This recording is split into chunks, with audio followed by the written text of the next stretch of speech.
Welcome to the Santa Cruz Coffee Break. If you're watching on YouTube or listening on Apple Podcast, please follow, hit the like button, or any subscribes. It really helps us with the algorithms. Santa Cruz Coffee Break is produced by the Santa Cruz Guitar Players Forum. All opinions are those of the speakers.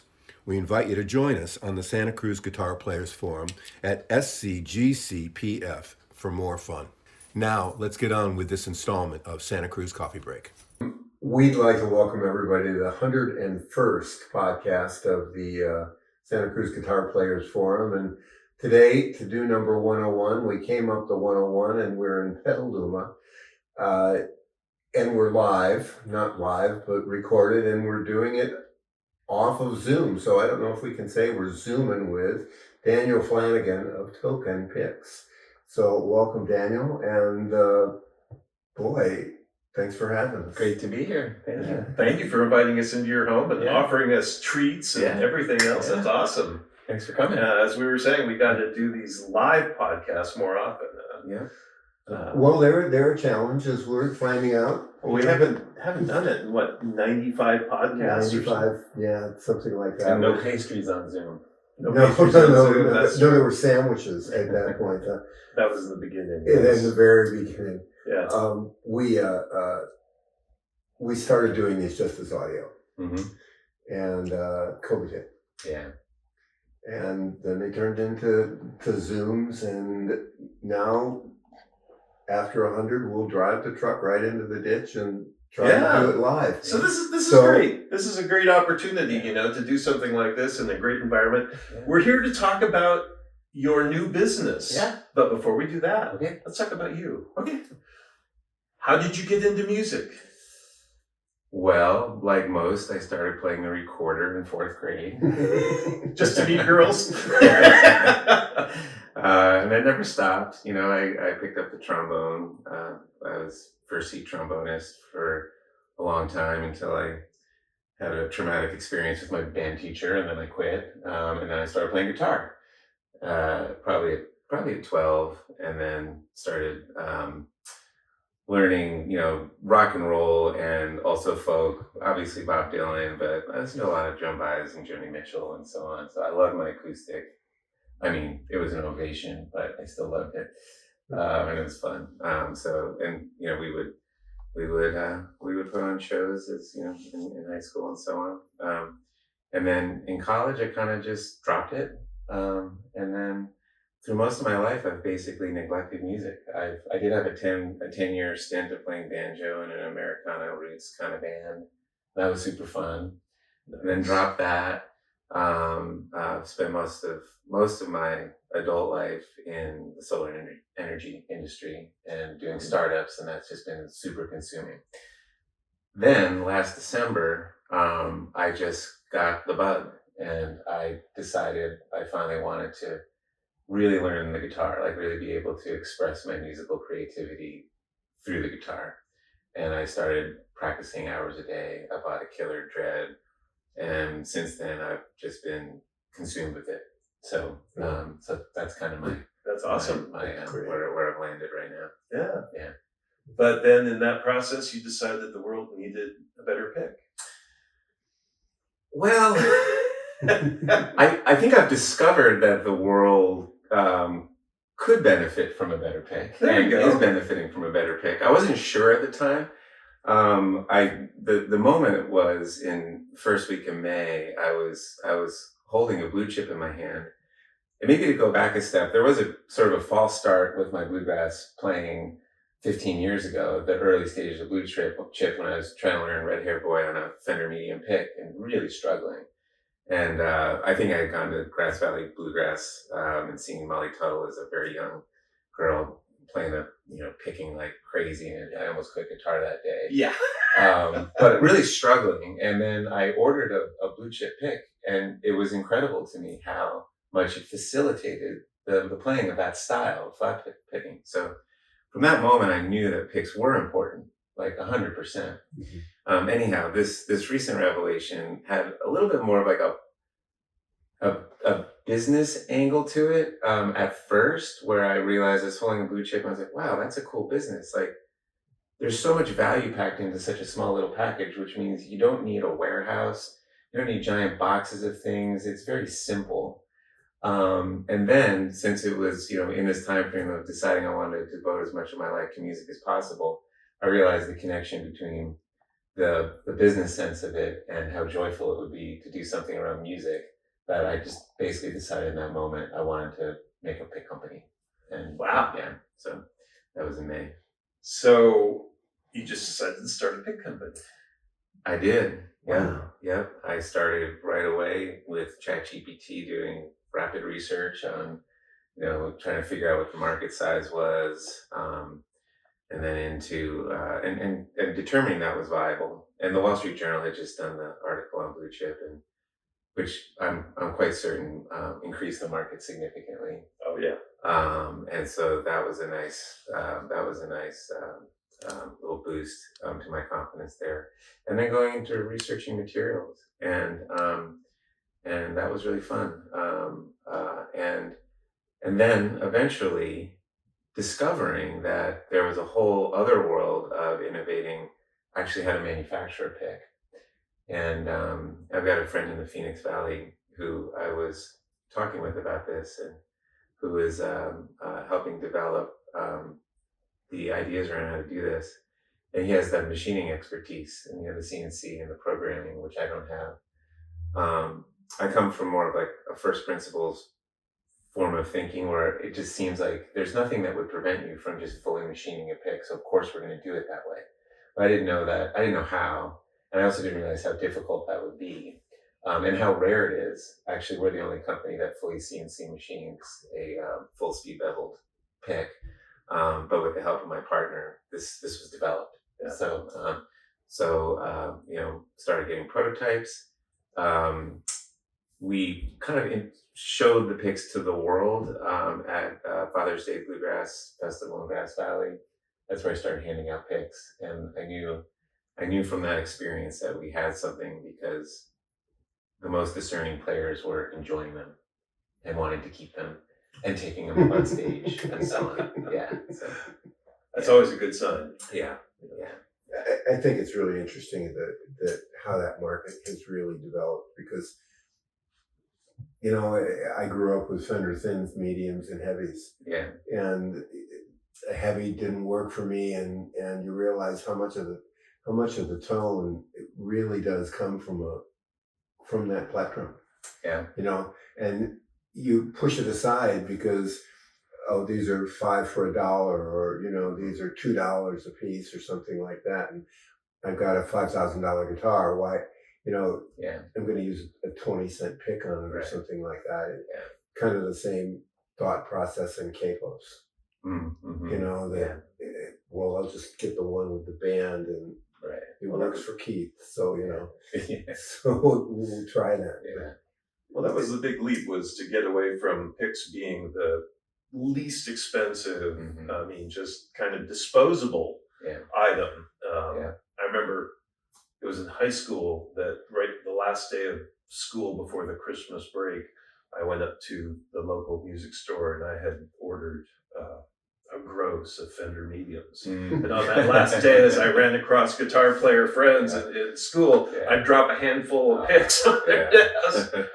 But then, the thing with us, as it was with the guitars, most of these picks were custom things. They were doing, custom hand finished, handmade. Mm-hmm. So you've taken it in a slightly different direction to Mhm. try and keep things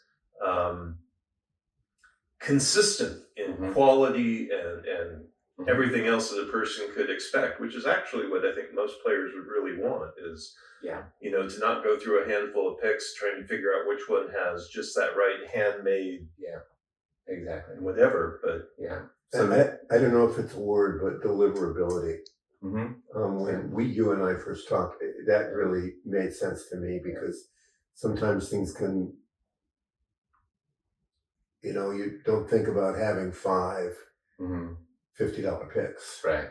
You Yeah. have 1 or 2, and Yeah. all of a sudden tragedy happens and those go away, and it's like, what do you do? Yeah. And do you have to wait another 4 weeks or 6 Yeah. weeks for one to come? So Yeah. I was really impressed with your thing on deliverability. Yeah. So the consistency and manufacturing process being so consistent was aimed both at the quality of the playing experience as well as scalability of the business, availability of fulfilling orders when people want picks. Right. Yeah. And you decided on 3 materials, Yes. and that was through personal experimentation, or how did you come to that? Yeah. So first, a survey of what's out there, like what are picks made of, beyond what I already knew. And I probably studied several dozen potential materials. I received physical samples of a little bit over a dozen, and we ended up making picks out of 6 different materials, and we ended up down selecting to the 3 we have today. And that the 3 materials was a central concept of the business model or the product design in my mind. The product is not just like a pick; it's the product suite. It's what's there for people and as options. And I was inspired by Brian Sutton's concept of picks as like an EQ system. And a lot of like the top players, you go into their studio and they've got like 30 picks, strewn out, and some of them are really cheap picks because they just have that right sound for that recording or whatever. So I didn't want 2. I wanted 3. It's like the Goldilocks thing or something. It's like for a particular situation, it's going to be the right one. And these materials have different tonal qualities, and I'm really happy to have discovered that people did that. Like a lot of our first time orders are all 3 materials. Like they're like, oh, that's cool. Like I want to try all 3. Right. And so it's been satisfying to see people take that up as a new dimension in their playing. Like I'm not just trying to find the best pick. I want to find like a suite of picks that I might use this one for my show. I might use this one for recording, type of thing. Or depending upon the style of guitar or the style of playing. Exactly. Yeah. So you have an amber. You have them right here on this side. We can. Yeah. I don't know if people will be able to see them, but you have amber. Yeah. Tan, and green. And green. Yeah. Okay. Yeah, that's right. And that's just how you identify them as those 3 colors. Yep. I mean, I thought of calling them by their actual chemical names, but polyether, ether, ketone is kind of a mouthful, right? Yeah. And I thought of coming up with a cutesy branded name or something, but we just went with simple. So it's like you can identify it. Yeah, that's the green pick. That's the tan pick. That's the amber pick. Perfect. Yeah. And then you have a variety of thicknesses. Mm-hmm. Yep. For a grand total of, I think you said 15 combinations? There are 15 combinations on the website right now. There shortly will be 24 actually. So it kind of explodes because for every pick model, for every shape, we might have multiple thicknesses, and then there's 3 materials. So it arrays out. Yeah. I would, this year we'll have 24 different pick models available for sale. Yeah, and the gauges range from 45 to 60, which is 1.14 millimeters to 1.52 millimeters. Okay. Yeah. All right. Yeah. I was impressed when I ordered one after we talked, and I think I ordered it on a Friday. It came on Saturday. And I was like, okay, what is this? And I opened the envelope, and there was a really great sticker in there. And I thought, wow, this is cool. And then there was this little envelope, and I went, well, where's the pick? And I was kind of like digging through the envelope, going, well, did they not send the pick? And then I realized that the pick was in this little really nice envelope, and I was like, oh, good. Because I immediately saw the sticker, and I went, well, okay, so the envelope is some kind of sticker too, or something like a thank you note or something. Yeah. Right? Yeah, and I was like, oh wow, this is it. This is great. I immediately put it on my mandolin, and I thought it was really articulate. There was great note separation, and we sat and played with it a little bit this morning, and I think you kind of agreed on that. Yeah, it was really interesting note separation, where these big honking ivory things sounded okay for chop, but if you worked with that, you got the chop really, really good with it. There was a lot of, I guess, player sensitive touch to placing it and finding the right spot to it. And boy, when you jumped in there and found it, it was great. Yeah, and this was the amber pick. We have not had a chance to try the tan or the green, which we will definitely do before we leave. Yeah. So I guess they're on the website. It's Token, TOKEN, not IN, EN. Tokenmade.com. Made.com. Yeah. And our Instagram is @tokenmade. Okay. Yeah. Someday we need to learn what Instagram is. Yeah. Yeah. What's the future? Well, I showed you the map right there of Yeah. you know, all the cities in the U.S. right now, and actually there's a bunch in UK, Netherlands, Ireland, Nice. Germany. Yeah, a lot of the Celtic players like these picks as well. I can see that. Yeah, I can see that. So you know, I see all those pins on that map, you know, as seeds, you know, that are going to grow because pickers pick with people, right? And I built the business to be able to keep up, to be able to support the demand, to support the interest. So if it's benefiting musicians, I want to be able to meet that demand, and so I feel confident that we're set up for that. So the future, my wish for the future is that the business grows to a sustainable level. I mean, we're only 2 months into it. I was gonna say, right? you're only 2 months into it, and already the United States is Pretty- almost half yellow dots. So. Got a lot of picks. Yeah. So just to continue to support the musicians who want these picks. Yeah. You'll never cover the United States because a lot of those areas, Don't have cows people. will never order Yeah. picks, so they're going to stay blank. So. True. And I would like to continue to, you know, we were talking. We don't do customization because our mission is to streamline the manufacturing. That's how we keep the cost 20 to 50% lower than other comparable picks. So customization is runs counter to that. But I do want to expand the catalog. There are a lot of players that, you know, like your picks look great, but I really need a 40 thou or 1.0 or something like that. So like we were saying before, that means now you're gonna have 100 parts or something, and we can do that, but it can't be done overnight. So I'd say the most significant development from a view from the outside will be that people will see more options emerge in our catalog. That's awesome. Yeah. I have to thank Brandon Lee Adams for for the introduction here.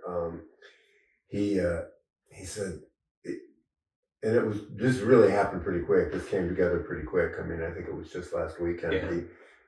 He reached out to me and he said, I've been using these picks and they're really great. And I have so much respect for Brandon and what he's doing and what he's trying to do and what he's accomplished. We should mention for everybody who's not aware, Brandon Lee Adams has a series on PBS, The Life of a Musician. He's now in season 3. It's season 3. It's great. It's getting better, and we encourage everybody to contact your local PBS station if they don't already have it on their schedule. Over 200 markets. He's over 200 markets right now. So we're looking for 2,000. So And a wonderful player. Yes. Oh yes. boy. Wonderful player. Really expressive and he's a really nice guy too. Yeah. But anyway, we're here to talk about picks.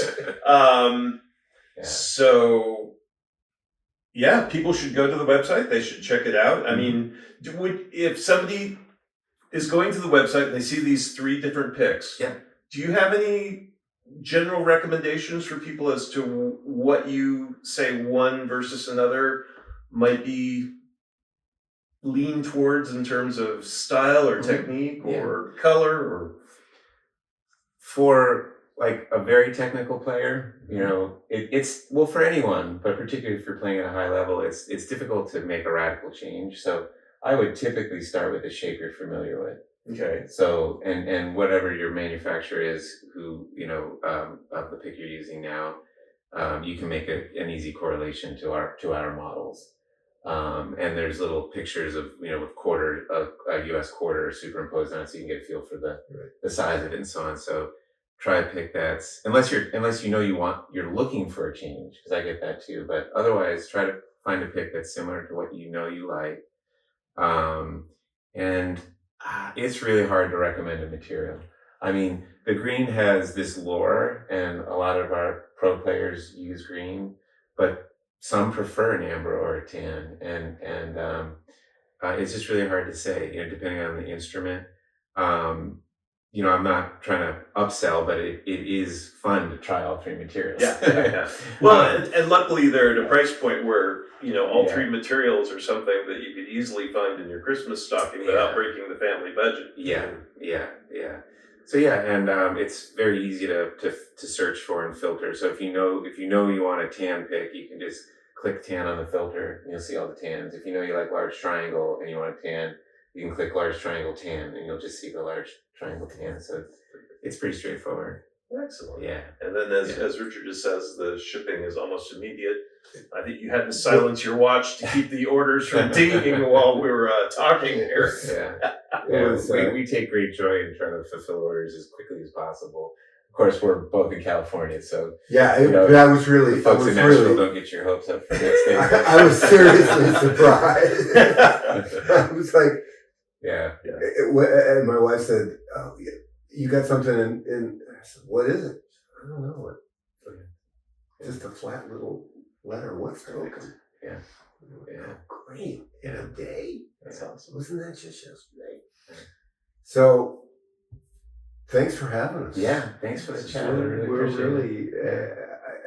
I can't wait to turn this thing off so I can dig into a couple of these colors. Let's do it. So, thanks everybody for 101, and thanks for Ken for operating thank you, Ken. camera today, and we'll see you at 102. You can add this to your CV, Ken. Yeah. And thank you, Daniel, for having us in your house. Thanks and for coming. the treats and everything else. And we'll see you at 102. Perfect. So to find the 102 freeway. There we go. Okay. Thanks, everybody. We hope you enjoyed this installment of the Santa Cruz Coffee Break. For more music-related fun, please join the Santa Cruz Guitar Players Forum at SCGCPF or SantaCruzGuitarPlayers.com. If you have any questions or possible podcast topics, please contact us. If you have a product or service that you feel would be of value to our listeners, please consider adding your support and keeping the coffee pot on. Contact us for more information. We ask that you hit the like, follow, bell, or bookmark buttons so we can keep you informed of upcoming podcast episodes. We hope you enjoyed Santa Cruz Coffee Break. Now it's time to go play your guitar.